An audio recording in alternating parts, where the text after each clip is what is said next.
Welcome to Haunt Weekly.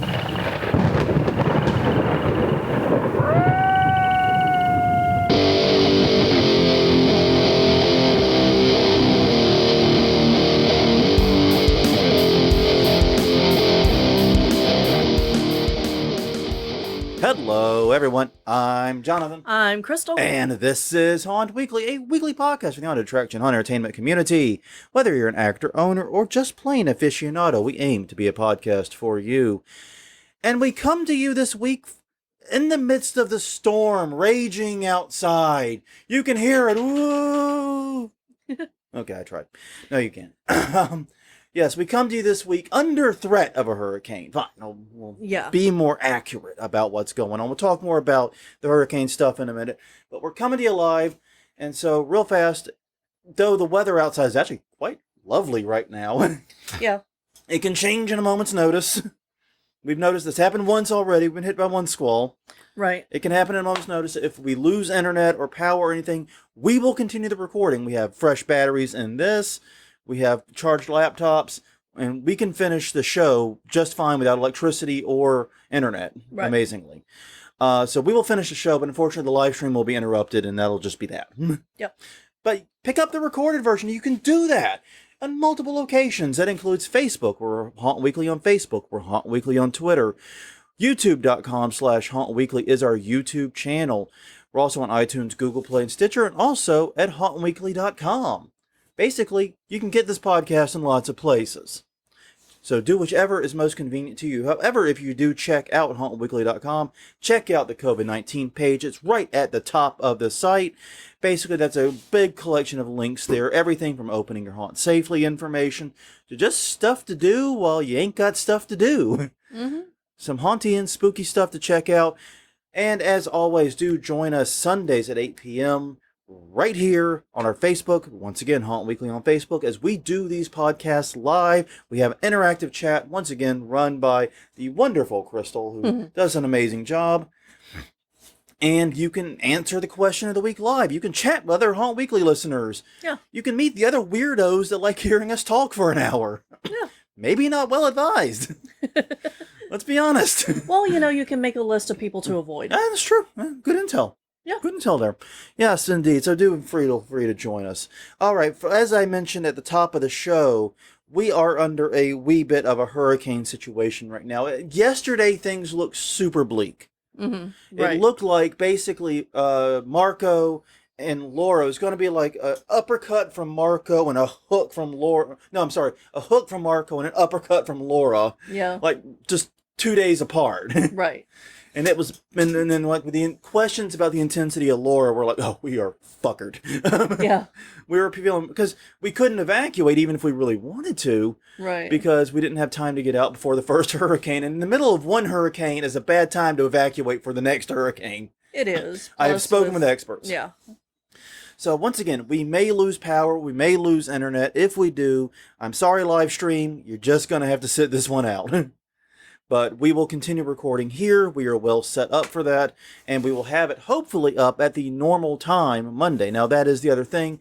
The peak of the storm is supposed to be right around when I would normally be doing Haunt Weekly things. Yeah. I'm not anticipating doing a lot of work tomorrow. Yeah. So just even with the storm, and things have changed now. Right. It looks like Marco's going to give us a buzz cut kind of underneath. Yeah. The hook's going to like graze the chin but not really get us. And Laura's has decided Lafayette's better, apparently. I don't know why Laura would think that, but maybe she wanted to go. What's the college there?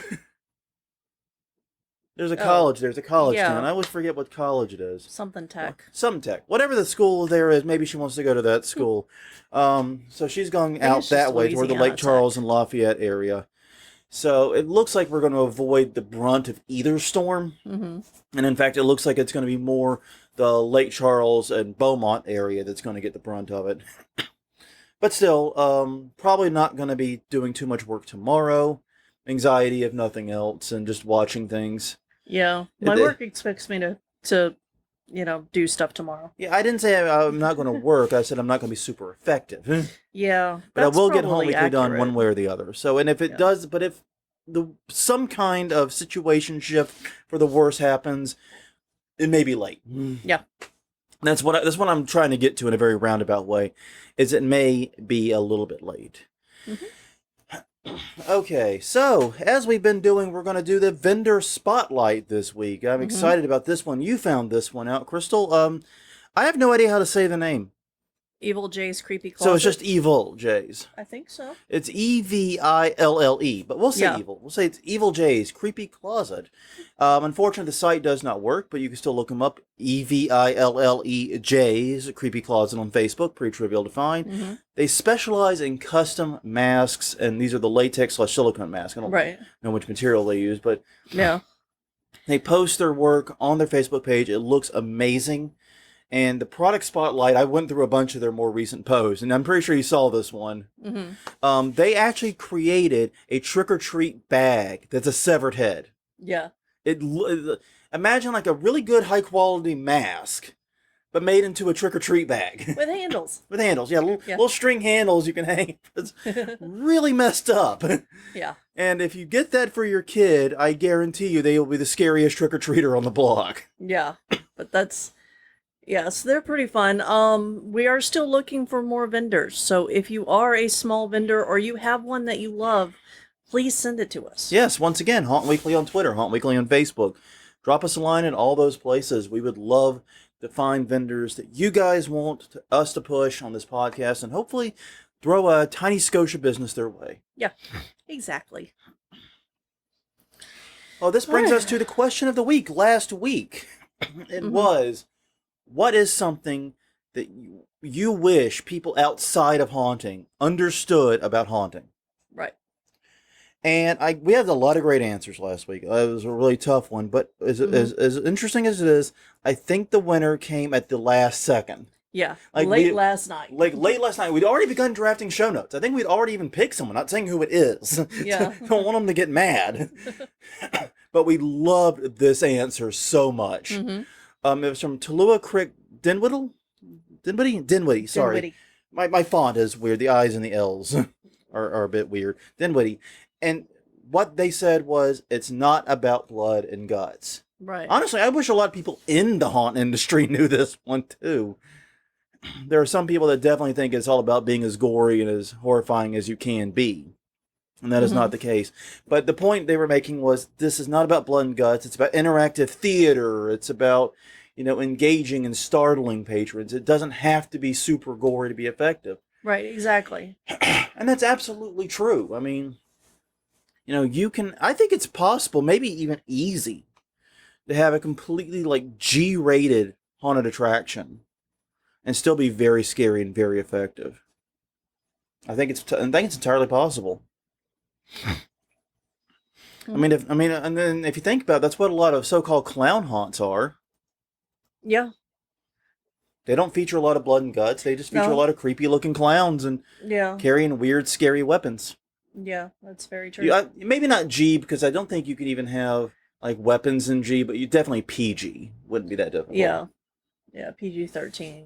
I think you'd even go as low as PG, honestly, because a lot of clown haunts are completely gore and violence free. Well, and right now a lot of the clown haunts are the 3D, 3D things. So once again, those typically shy away from very horrific, gory scenes because it's not necessary. It doesn't really work in the environment, and in favor of startles and just creepy-looking characters. Powerful stuff, So, Tallulah, I'm hoping I'm saying that right. We'll be in touch shortly to get your address with it. So a small envelope of Haunt Weekly swag will be sent your way. Yes. Including one handcrafted item by Crystal. We don't know what. Craft of the week? It could be a painting. It could be, I don't know, watercolor. Ornaments. Literally, it could be almost any. It's whatever the craft of the week is. Yeah. Crystal does so many different things and does them all well. Yeah.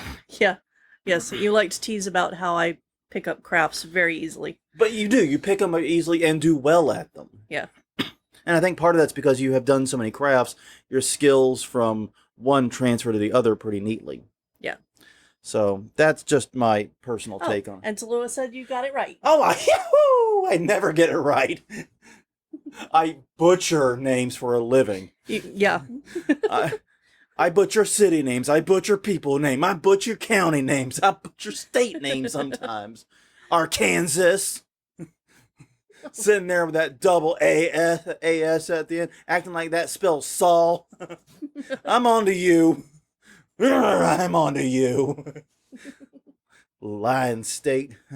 All right, this week's question. Yes. Crystal, tell the people this week's question. Okay, what's your favorite escape room moment? This Is either built or something that you saw. If you build escape rooms, what's the favorite moment you built into a room? If you're like us and play a lot of them, what's your favorite one that you saw and experienced? Okay. And I know I put this one in the notes. This is my question. I didn't have a very good answer for this. Oh. Because there were so many. Okay, because you have so many to choose from. Okay, well, go ahead. Choose one. Well, for me, the Pirate's Cove. Yes. 13th Gate. Yes. There is a moment, you start out in a fairly confined space. Not like super confined, but fairly confined, relatively confined. And I can't remember which puzzle it was. I can't even give you a spoiler if I tried. No spoilers here. But you solve a puzzle, and the door opens, and it just into this beautiful, like the ceiling, you can't even see the ceiling. It's gigantic beyond any belief, Sandy Cove Beach. Yeah. And that's not a spoiler to say that happens, because they actually say you will get sand in places that you shouldn't even have places. They do warn you of that, so that's not really a spoiler. There's a lot of sand. If you do this game, please wear shoes you are comfortable getting sand in, and don't wear your good underwear either, just in case you slip and fall in the sand. Or go playing around with it, whatever. Maybe you want to build a sandcastle instead of do the escape room. I don't think that sand would be very good for building sandcastles. It's very dry sand. There's a water feature. That's true. So, I don't know. But basically speaking... Don't do that. Don't do that. Please don't mess with their game. So. I will never hear the end of it. I know. That's probably Dwayne a really will call bad me idea. up and be like, you asshole. I can hear it now. Yeah, well, it'd be directed at me, so I planted the idea. So please don't do that. Dear God, don't do that. But the point being, it's a wonderful escape room. It's probably and that is like one of the most memorable moments for certain. Yeah. What would be yours then? Yes, that one is right up there for me. Mm-hmm. That was actually one of the first two things that came to my brain. Mm-hmm. So that moment, because it's just breathtaking. Mm-hmm. The second one was we were in a shopping mall. This was one of the very first ones we did. And the person comes in and they're explaining the room and they say, remember, or after we finish, they come in and they say, yay, you did it and all that. But then they say, we had someone that moved all of these things before looking at the puzzle. So then they couldn't escape. And then we realized, that was the one in Mobile, wasn't it? Yeah, exactly. So then we realized how much people just don't think before they try to do puzzles. Yeah. So that's one of the things that we tell anybody that comes with us is examine the room before you touch anything. Yeah, and that's one of the things we preach both on this podcast, like I said, when we bring someone to an escape game, is, all right, everybody, look. Yeah. But don't touch. Yeah. And call out what you see. Right. There's a lock over here. It needs this many lock digits. Lock here needs 4 digits, or lock here needs a key, or a word. Words, or whatever. Yeah. Call out what you see, call out what you think it goes with, and then we're ping-ponging, and then once we've got at least an assessment of what's around us, then we start moving. Right, and that usually shouldn't take very long. It should only take a couple of minutes, but doing that is a huge help. Now, that escape game did improve the room by adding stickers for where things started. Yeah, exactly. They learned, people are more, because it was a gambling themed room, right? Right, exactly. And people were going in, and it was a craps table, and there were chips on the thing, and the chips actually were a math clue. Exactly, and people are going, "What? There's chips!" Fling the chips. Blah, blah, blah, blah. Because there were separate piles of chips. Yeah, and you had to calculate how much was in each pile to get the code. And if you moved them beforehand, you would be in trouble, embarrassing trouble. All right, so we'll come back to your answers later on. But once again, what is your favorite escape room moment? Mm-hmm. Leave it in the chat. If you were not in the chat, you can do so via Haunt Weekly on Facebook, Haunt Weekly on Twitter. DMs are open at both places. Feel free to drop in. That's how Tallulah did it. Mm-hmm. Leave a comment. We get those too. Yeah. However suits you, however you wish to drop it to us, please do so. I just loved Tulua's answer. I really did. And it brightened what was a very dark day for us, to be honest. Because that came right as we were feeling the most hopeless with these hurricanes. I needed that. I really needed that then. I really, really did. And we have the cat is interfering. Our third host is attempting to interfere. Yes. And so, okay. Housekeeping note real fast. Treats. 2 of the 3 hosts of this podcast have got their new microphones in. Crystal's using hers. I'm using mine. It seems like these mics are doing really well. We got a good setup going for the recorded version. Big improvement. We've gotten some new lighting done here for the live version. Not much else to speak of there. But yeah, all in all, it's baby steps, right? Yep. Put that somewhere. So yeah, baby steps, baby steps, baby steps. Mm-hmm. So anyways, on to this week's topic. We're talking about virtual escape rooms. We do love escape rooms. We haven't done as many as we want. Right. And one of the reasons is we have 3 people in our home, but 3 people is not an ideal size for an escape room. We usually want 4 to 5 for most. And that brings the question of who do we go with? Where do we go? Right. Especially if you're planning on making a trip somewhere. Yeah, and it's hard to, organize schedules for friends. We're adults and we all got jobs and stuff like that. Yes, Snowball, we know. We know Snowball. Mm-hmm. Sorry, the cat is interfering.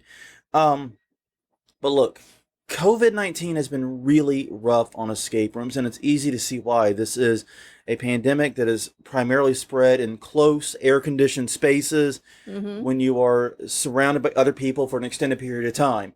So being locked in and out for an hour in an enclosed room in an air-conditioned building with strangers, not exactly a good thing. Not exactly a good anti-COVID strategy here. So some have closed their doors, at least temporarily. Many more are operating at a reduced capacity right now. Some are offering private-only games. In fact, this is what all the local ones are doing. They're offering private-only games, and they're spacing between the groups more to provide more time for cleaning the rooms. Yeah. And they're instilling new cleaning protocols. A lot of them are using aerosol sanitizers and things like that. Yeah. I hope they're able to, because people will touch everything. People will lick everything in an escape room. Yeah. I have been in an escape room with strangers. Some of y'all nasty.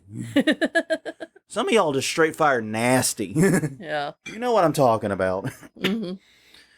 People like sticking things in their face and stuff. Oh yeah, there's some more. There's some people do weird things in escape rooms. And I can only imagine if you play the hand of God or the eye of God in an escape room, you've got some stories about people being gross as hell. Yeah, I would bet so. Anyways, but here's one thing that a lot of escape rooms have been doing in increasing numbers. They've been launching virtual escape games.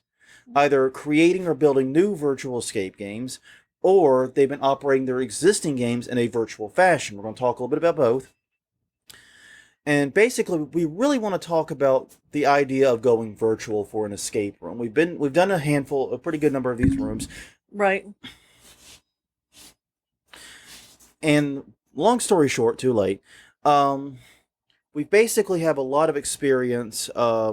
We've done 2 episodes in the past on escape rooms. Episode 62 and 81, we gave 62 was our escape room experiences. 81 was tips for making a good escape room. And we learned a great deal. And we learned a great deal by doing those. And so, yeah.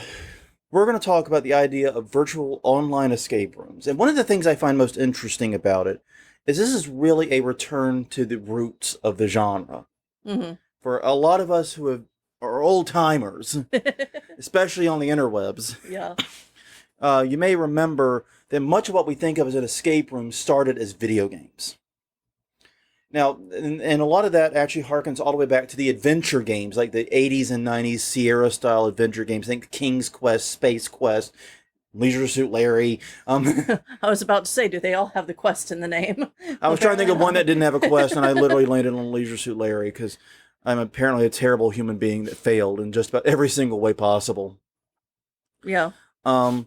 But yeah, so those adventure games is where you like combine item A with thing B and solve a puzzle, and it was known for like what was the logic called? Moon logic is what it's called, where Uh-huh. the puzzle like those two things don't go together and do that. It doesn't make any sense.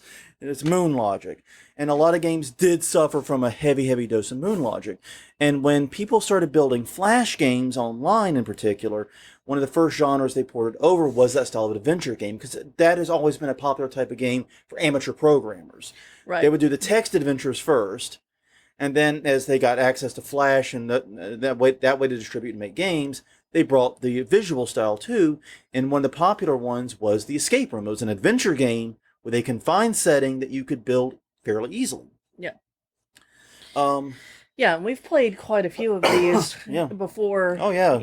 In real life, escape games were a and thing. like everyone else, I think that played those, I remember thinking, "Wow, it'd be really cool if someone could build a physical one of these." Yeah.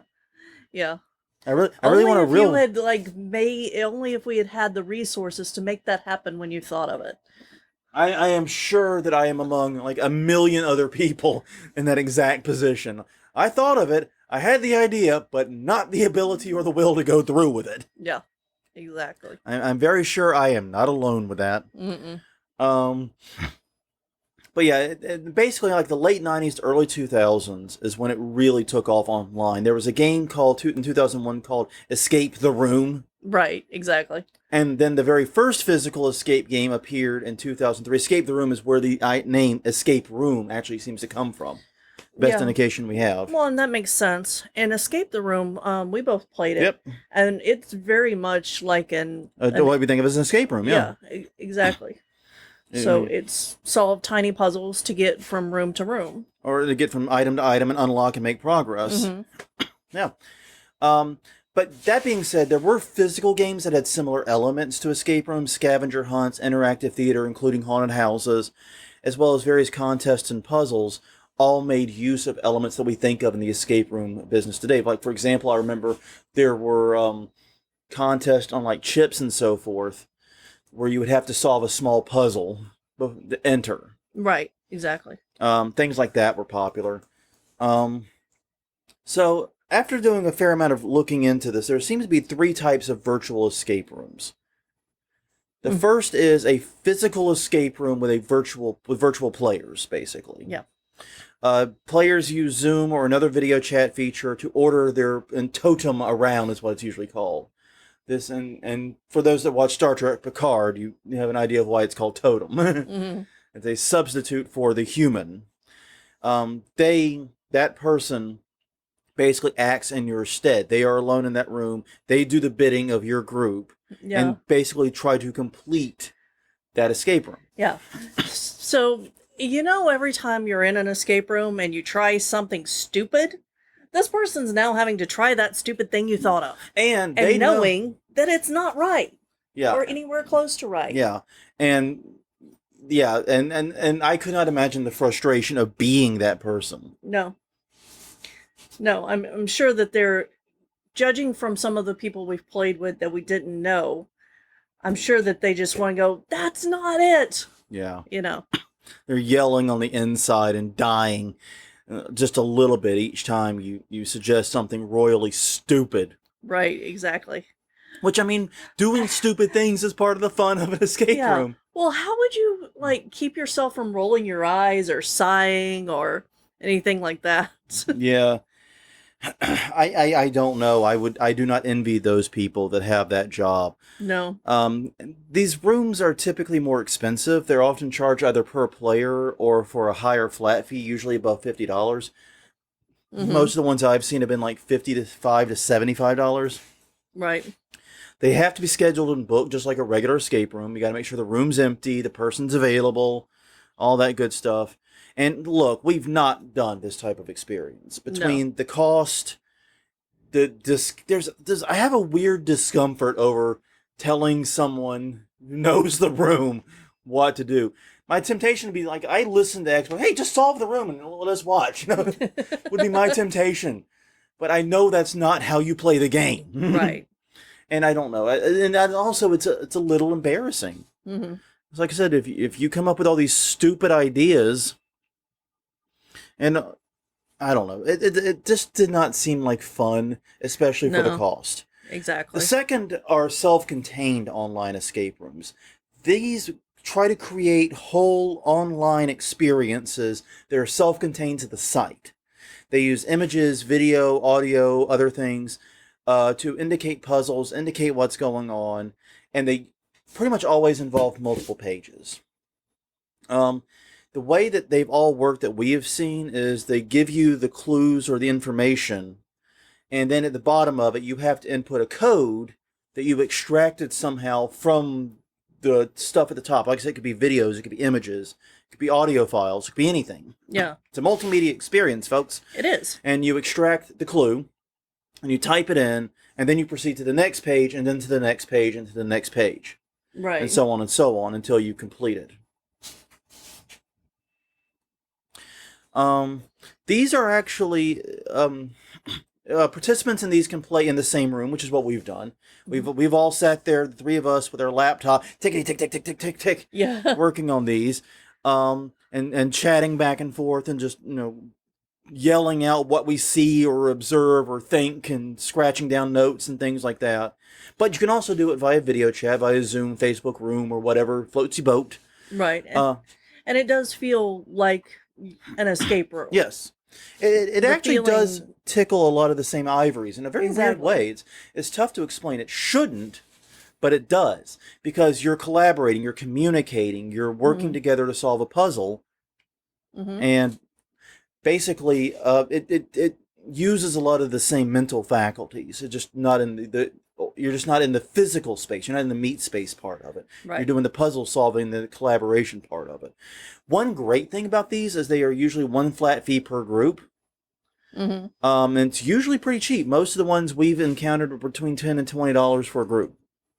And I like that. That's great. I'm encouraged to take a risk. In fact, what we did, and we'll get more into it in a little bit, was we tried one, we liked it, and then we bought a pack of 6 from the company. Yeah. And went through all of those. Right. And that may have been a mistake. A mistake. We'll get into why a little bit later, but yeah. So we played several of these. There's a company called The Panic Room. They're a UK company. In fact, I think all the ones we played are from the UK, oddly enough. I think so.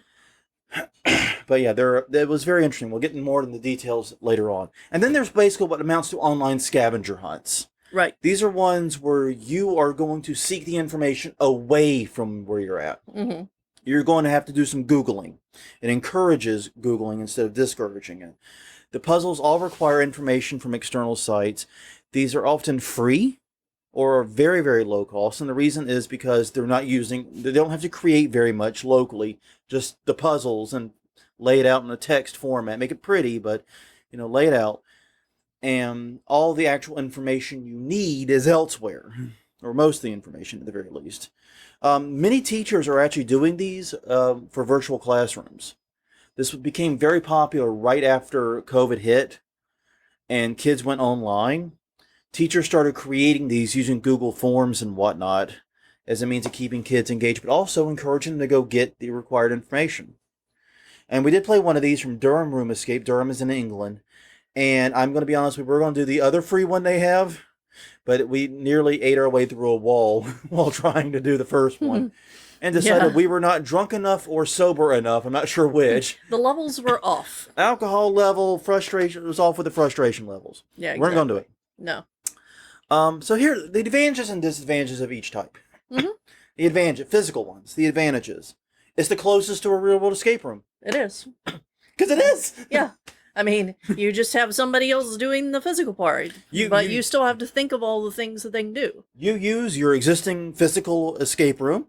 You put one of your employees in there with a GoPro cam strapped to their forehead, or their chest cam. I don't know where you mount the camera. Mount the camera. That sounded way worse than it should have been. But you put the camera on them, and they are the totem acting on behalf of the player. And so the room runs as normal.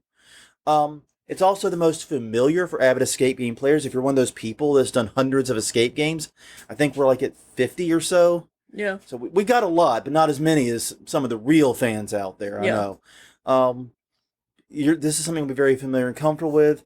You will have a human being there at all times to troubleshoot and any problems with the connectivity or any problems with the puzzle or the tech, they're there to help troubleshoot.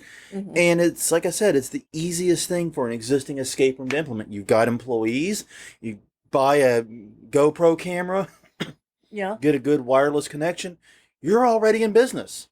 exactly. It doesn't really require much. Yeah. Now, the drawbacks... Sorry, go ahead. What were you going to say? I was going to say that I have seen it set up where the person sits there and then they have the puzzles in front of them and they just switch out the puzzles. So then they aren't walking around the room so much as they are bringing the puzzles to you. Okay. It could be done either way, though. Yeah. I mean, I've seen both. Yeah. That's a good idea, though. That might alleviate some of the awkwardness. Yeah, awkwardness, and also some of the seasickness. Mm-hmm. I know some people really struggle to watch like a head-mounted cam or shaky cam or something like that. It can be very frustrating. The disadvantages of this system is that it's the costliest for the player. They have to pay for the human's time and for the physical space, the use of the physical space. It does require scheduling, which makes it inconvenient, especially for players that are outside the area. Like if we had tried to schedule one of the virtual escape rooms with the Durham people, we would have been doing it at god-awful hours for us. Mm-hmm. It'd been like 2 a.m. or something for our time. Yeah. It would have been ridiculous. Then there's just that discomfort. I mean, having the totem, that puts a layer between the player and the room. Mm-hmm. That A, they might have a discomfort about ordering around, and B, they might actively blame the totem if they don't complete the room. Yeah. So yeah, you're adding, basically what this does is it adds a virtual layer to a physical room rather than creating a new experience, and that layer brings its own complexities, both emotional and practical. Right. With self-contained ones, the advantage is that it's a wholly unique experience. This is something that is not like anything done you've likely done. This is something very unique, and it can be almost anything. Like, just in our relatively meager experience, we've done Sherlock Holmes themed ones, a CSI one, a fantasy one, a historical one, a it could be almost anything. You literally it's whatever you can graphic design. It's not even about what you can build. No, it's not. It's about what you can graphic design. Yeah, and what kind of story you want to put in there. Yeah, exactly. It's relatively inexpensive for the player, and it can be played anytime at any place. Like, I remember when we did the ones in England. Mm-hmm. When we played those, it was like 2 a.m. their time, and they warned us that, like, oh, don't try to log on between 6 and 9 p.m. Greenwich Mean Time, because our servers get fuckered during that time. A lot of people try to do it, and we're like, oh, okay, when is that? Oh, not now. Not anytime we're going to be playing this game. Right, exactly. So it worked out great for us. The disadvantage is that it does require a lot of graphic design work and a lot of energy put into that side of it. If you want to do it well, it does at least. Mm-hmm. And that is not a natural leap for many physical escape rooms. It's not. And I mean, some of the ones that we've done have even done fairly good quality videos to be included with the clues. Now, escape rooms do a lot of videos. They often have the intro videos and things like that. Right. But that doesn't mean they have the resources just to crank out a bunch of videos for these types of games right there on site. Exactly. Yeah. Yeah. Yeah, they usually pay for those once every time they build a new room. Yeah. But not, for every question. That's just one video per room. Exactly.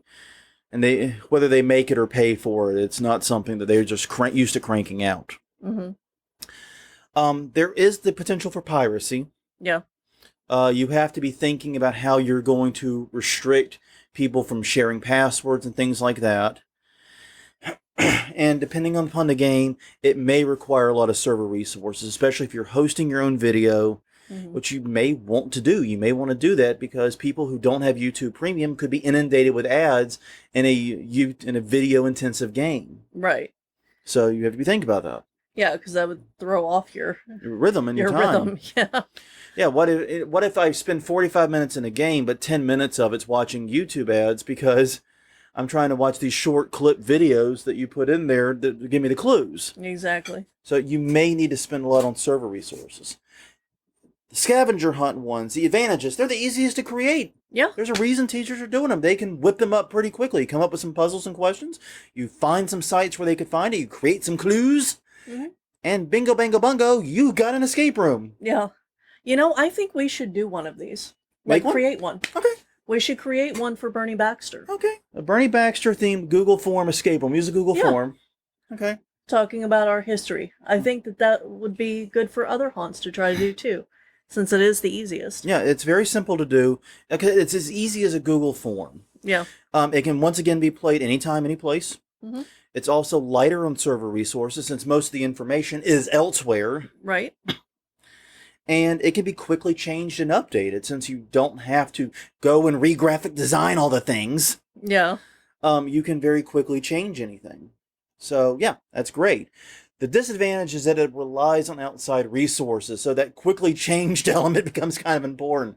Like when we were doing the one from Durham, I kept thinking, what happens when Google Maps sends the car back around or doesn't update? Or exactly. What's going to happen? What if Durham Cathedral, that we got sent to that site once? Mm-hmm. What happens if they change their site? What if their webmaster gets bored with the current setup and decides to drastically alter the site? Yeah, it's going to be frustrating. As with the second type, there's no support or help if players are lost or confused. Piracy issues, again, if it's a paid one. And it can be very frustrating and very intimidating because with a self-contained one, you know where the clues are roughly. Yeah, they're all in what they're showing you. Yeah, all in what they're showing you. With these, you have the whole goddamned internet. There's a lot of internet out there. I don't know if y'all noticed. There's a lot of internet. There might be a little bit of information on the internet. Just a little. Maybe a page or 20,000. So yeah, it can be a bit intimidating and overwhelming. And that's one of the problems we ran into when doing the one that was like that. Yeah. So some broad considerations, regardless of the escape room type you're doing. Internationalization. Mm-hmm. If you have a virtual escape room and you're not going to geolock it, geofence it, which some did. There are a couple that geofenced. But if you're not going to do that, you're going to be getting players from all around the world. Consider translations if you can, but that obviously be a pretty big expense for maybe not a lot of gain. But make sure that your English is not just for locals. A good example. If I do an escape room for Bernie Baxter, as you mentioned, I'm probably not going to make mention of neutral grounds. No. Yeah, because that's true. If you're sitting out there going, what the fuck is a neutral ground? You're not alone. That is because you don't live in New Orleans. The median is the little bit in the center of the road, the little grassy part. Mm-hmm. And that actually comes from way back in New Orleans. It's actually kind of got a racist origin in a weird way because it was the dividing between two groups. And that was the area they both were allowed to play on. Therefore, it was the neutral ground. Yeah. It's got a bizarre history in this city. But yeah, so that's a good example. I would not use the term neutral ground because no one outside New Orleans knows it. Just a thought. Also, speaking of internationalization of payments is important too. Make sure if you're going to take money, you can take money in pounds, euros, Australian dollars, kazoos, whatever people are trading with in other parts of the world. I don't know. Yeah. Second is support. Where do players go if they are stuck or there's a problem? Hints are good. Yeah. But what if there's a tech issue? Exactly. What if a video doesn't load or something like that? Where do they go? How do they get help? I would seriously consider having some kind of means for getting in contact quickly, especially if the game is timed in any way. Mm-hmm. We didn't play any that were timed. No, I did start an hour timer every time though. We never hit it. Okay, I thought we did on one. Nope. Okay. No. Well, maybe the very last one. Oh, we definitely hit that one. I'm not sure. Number 3 is piracy concerns. How do you stop people from sharing passwords while still making the game easy access for groups? Mm-hmm. You don't want to frustrate people and make it difficult for them to get into the game, especially if they're trying to organize it kind of on the spot like we were. Right. So we're kind of scrambling, trying to get into the room and all that stuff. Yeah. So you want to make it difficult for pirates, but you still want to make it super easy for your customers. Be sure to bake in an easy way to update the game. Keep your PSD files if you're doing like a more graphic designy stuff. Make sure you can quickly add information. This is no different than with a regular escape room. You want to make sure Right. you can quickly change the puzzles. Um, change the puzzles, change the order of operations, change whatever to keep the game fresh. Yeah, and depending on what kind it is, it's also easy to make new games. Like Yep. the scavenger hunt one, easier to make a new game. Yeah. So. Okay. So, yeah. And then keep your puzzles varied. Yeah, this is something that we harped on in the What Makes a Good Escape Room episode. Lots of real life ones, they will just have lock after lock after lock that you have to find. 4-digit lock, 4-digit lock, 4-digit lock. Oh, this one has a key. 4-digit lock. Yeah, it gets old. Yeah. And that's one of the reasons why Spellbound, which was at Rise and now is at 13th Gate, I think, was such an interesting one. I think it only had one lock in the whole thing. Exactly. Yeah. Which was super impressive to do. Because I get why that's there. But the thing is, with a virtual escape room, you're much more limited. Yeah. In what you can do. Everything's going to ultimately come down to a text input of some kind. Mm-hmm. But you can mix up maps, numbers, words, name puzzles. Yeah. You can do a lot of different things. You can bring a lot of different skills to bear that have that text answer. Yeah, I think one of the most interesting puzzles that we've done in one of the escape rooms, or do we want to wait? No, we'll come to that in a minute. Is okay. No, go ahead. Actually, go ahead.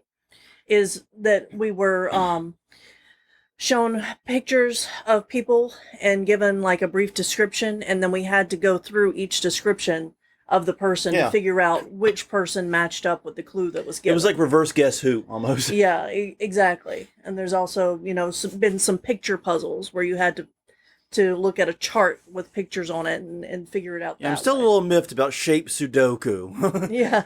Only because I suck at it, apparently. Not that it was a bad puzzle, it's just I'm atrocious at that type of puzzle. That's why you keep them varied, though. That way, if I suck at one type of puzzle, I'll land on one I'm good at. Right, exactly. But if you just give me all shape Sudoku puzzles, I'm going to throw my laptop out the goddamn window. Just in hopes it hits you. Mm-hmm. Definitely explain the rules clearly. Mm-hmm. We need to know what's inbound versus outbound. We need to know if we're expected to Google. We need to know if the header images or various things are considered part of the game. Yeah, that was annoying. That was annoying. We had one where randomly the hero image at the top of the page was suddenly a clue.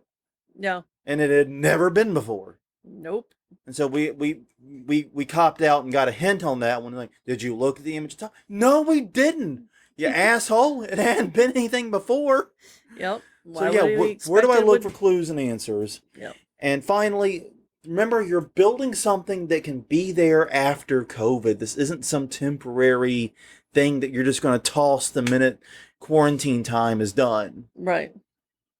There's no reason you can't continue to offer these. They could be teasers for your haunt, like what you're talking about with Bernie Baxter. Uh-huh. They can be teasers for your in-world escape rooms. Yep. They can be an actual new line of business. You can do physical escape rooms and say, this is the home edition. Right, exactly. Like The Price is Right. Remember when every single game show had the home edition? Yes. It could be like that. Get the Wheel of Fortune home edition. Disc about that size and you're spinning it. Yeah. It could be that. It's like the paper crokinole versus the real one. Oh, God, that paper crokinole so horrible. I should put that on our crokinole. Yeah, you should. First crokinole board, what do you think? Oh, man. So anyways, our experiences so far. So we played 6 different ones from the Panic Room. And I mentioned earlier that what we did is we tried one just to see what it was. We got a relatively cheap one and an easy one. Right. I think Mansion Impossible is the first one we played. We picked it up. Mm-hmm. It was easy and cheap. And we're like, let's start with an easy one because we don't know how the hell this works. Right. We're figuring out the game as well as the puzzles. Let's not overburden ourselves, right? Made sense. So we did that, and we really, really enjoyed it. We had a great time. And so then we bought the pack, and even though it was a pack of 6, it included Mansion Impossible. Yeah. So we only had 5 others. Right, exactly. So still 6 that we did. But yeah, there was a big gap in enjoyability. Mansion Impossible, we had a really good time. It was a wide variety of puzzles. Had some map puzzles, had some math puzzles, had some find the clue in the image puzzles, you know. It had a wide variety of stuff to do. Mm-hmm. And then in the Sherlock Holmes one they had, it was street address, street address, street address, street address, street address. Find the goddamn street address. Yeah. 8,000 times. I swear I know London better than I know my own city now. Yeah. I think that, was it Letters to Emily? Was that one of them? Yeah. I think that one had the most varied puzzles. Yes. And actually, hang on, I actually put that one in here directly because I wanted to talk. Oh, My Dearest Emily is My the puzzle. Dearest Emily. I don't know. It was through letters. Yeah, it was through letters, and that's the thing. It was the whole thing was it was done a series of letters sent by some guy in the United States back home to his beloved in the UK. Right. He was trying to get some land and for the some land homestead grab back and all in. that. Yeah. And the story's a bit complicated and weird. And it's told through letters, and she loves puzzles. Yes. So he would craft puzzles and exactly and then we builds have them to into solve the the letters. puzzles to open the next letter, basically. Is yeah, what we're to figure doing. out how the story ends, and that one had a pretty good story too. I admit to the others. I really enjoyed the story. Was definitely interesting, definitely more detailed. Mm-hmm. But dear God, I hated those two people. I was hoping that he would die of like frostbite or something by the end of it. Yeah, I was rude. Yeah, I was not sure. I think we were all hoping to find out that he failed and that they died. Yeah, because it was the sappiest, fakiest love story. Yeah, the story itself wasn't that bad. He comes to the United States on a wing and a prayer. Initially takes a job at like a factory or something, starts saving money, learns about the Oklahoma land rush that they're doing, which of course that has its own horrible historical implications that were not discussed in this UK game. Wise move. Yeah. But and then he does that, and he's trying to build a house, and it was a decent story, but so dripping. I think my blood sugar increased from the sappiness of it. Yeah, that's probably true. And it made me sick to my stomach. It was so over the top. But yeah, so that kind of hampered the enjoyability, even though the puzzles were quite varied, as you noticed. Yeah. Because he apparently is like a puzzle-making genius. I mean, yeah, this guy missed his call. I don't know why he's trying to get a homestead in Oklahoma. He should be making and selling puzzle books. Well, and we played this one before we played the Sherlock Holmes one. What was the last one we played? I thought we had saved Sherlock. Okay, maybe. I don't recall. Maybe not. Maybe you're right. I don't know. Doesn't matter. Not important. But it's weird because the Sherlock one, the clues were not very good. They were all the same type of clues. Yeah, once again, street address, Exactly. find the street address. Exactly. So you compare that with the letters of Emily, whatever, then that one, it's a disappointment. Yeah, the time it took. Because you would think that, the greatest detective or one of the greatest fictional detectives would have some pretty good clues. Yeah. You'd have to use your brain a little bit. But yeah, to be clear, there's no lose state on any of these. Like, you set a timer, you said. Yeah. But that's totally optional. Yeah. You can take your goddamn good sweet time with these if you want. Oh, yeah. There's no fail state. No. And that like the time it took varied wildly. I think like Mansion Impossible we did in under 30 minutes. Mm-hmm. It was marked as the easy game. Right. So that shouldn't really be a shock. But others seem to go much longer. Or at least they felt so much longer. Yeah. And there are some out there that I do want to do that are put on by like museums and things to teach you about things that you would learn about at a museum. This would be something that's great for kids to do with parents right now. I agree. Wanted to make sure that got out there. That's a very good idea. Yeah. Now, the one from the Durham escape room was a scavenger hunt style requiring going on the internet. That one ended up being very frustrating. And looking back on it, I think a lot of it was the language. Yeah, I think so. There's an old saying that the United States and England are two countries separated by a common language. Yeah. And when you try to read things written by Brits for Brits, as a Yank, you understand exactly what that expression means. I recognize these words. I have no idea what they mean. And realistically, like we figured out after the first 2 or 3 how we're supposed to do it. It's a lot of Google Maps work, a lot of Street View work. Yeah, I did good up until we got into the Google Maps part, and then you and Ellie did much better at that part. Yeah. because it was very weird and obtuse. There was limited instruction. They said it was intended for locals. Yeah. Um, They meant it. They meant it. They really Yeah. did mean it. There was not much So internationalization effort there at all. Yeah, there is some fault on us for Yeah, playing it or even when trying it. warned. But it was free, and it was by a professional escape room. Yeah. I was curious. I couldn't help it. I don't think we're going to do the second one, the continuation. Yeah. We have other rooms we want to try more. Yeah. It ended up being fun and kind of weird, and it was kind of cool with the street view part. Seeing like we've had, and by weird coincidence, we've been to Durham. Yes, we have. We've been to Durham. We spent a day in Durham about 8 years ago. Yeah, it was a while. It was a while back now, but yeah, we spent a day in Durham. We went to Durham Cathedral. We walked by Durham Castle. It was closed. Yeah, for a wedding. Yeah, for a wedding, dicks. Yeah. And walked around. That's where I got my fish and chips while we were in England. Because apparently was not a big thing in Newcastle, but they had them in Durham. They did. So we got them there. But yeah, I mean, all in all, that game was really frustrating. I still think it was ultimately fun. I did like doing the street view in places I've never seen, like parts of Durham I've never seen. Right. Because we stuck mostly to the very touristy areas, from the train station to the downtown area and back. Yeah. This was other parts of the city, but that was cool. But yeah, it actually made me want to explore the city a little more if we ever get to travel ever again. Yeah, if travel is ever legal, yeah, we will see about going.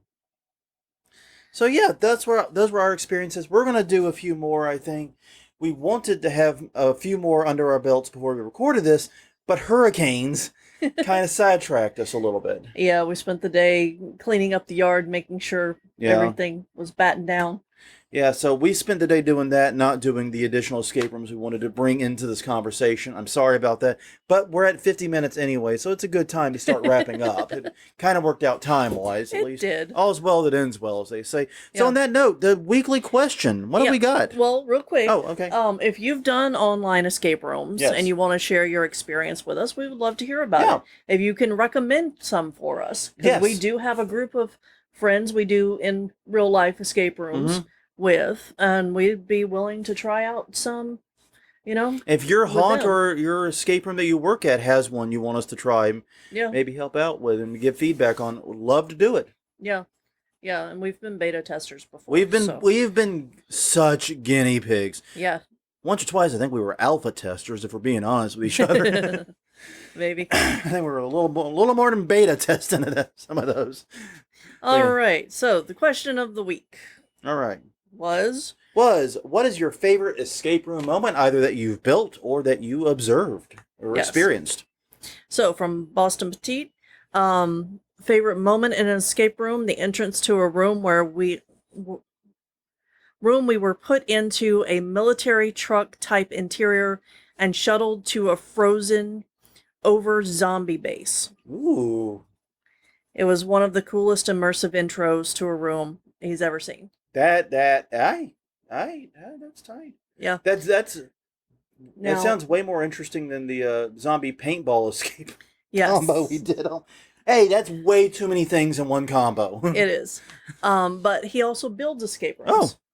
So he modified an old slot machine coin hopper into the ceiling of the newest room that he's building or just finished. The players get a jackpot and lights flash while raining coins from the ceiling. So that seems pretty cool. Make sure the coins are light enough that if you hit someone on the head, they don't concuss them. I'm sure you thought of this. Yeah. But I just imagine like the Scrooge McDuck thing. Yeah. Well, yeah. Okay. Yeah, okay. So, I brought Scrooge McDuck into it and the train of thought got lost. I understand completely. Well, no, I've got a different train of thought, but I'll talk to it later. All right.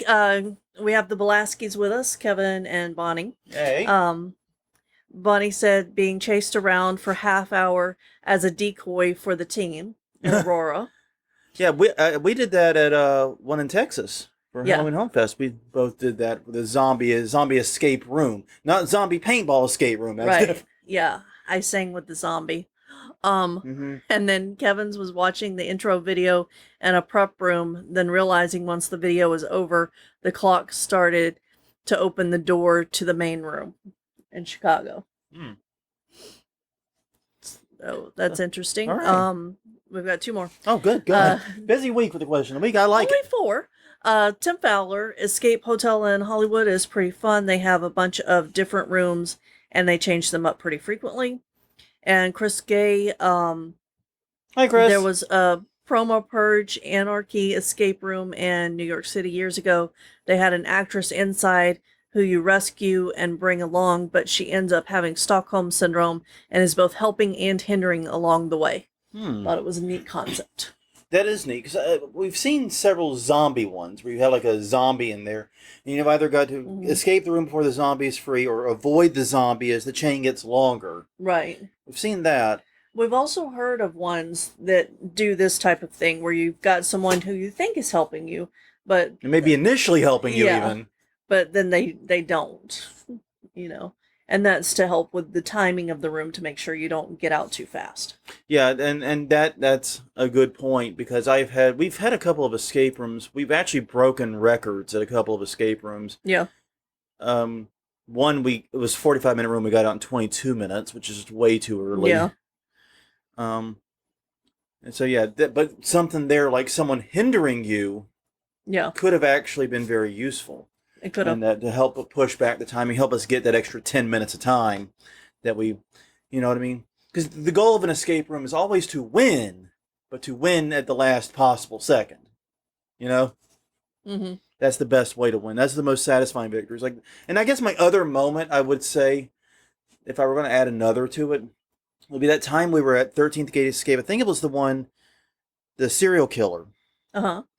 And it was the scanning of the iPad open things. It had Right. the iPads, you had to scan QR codes.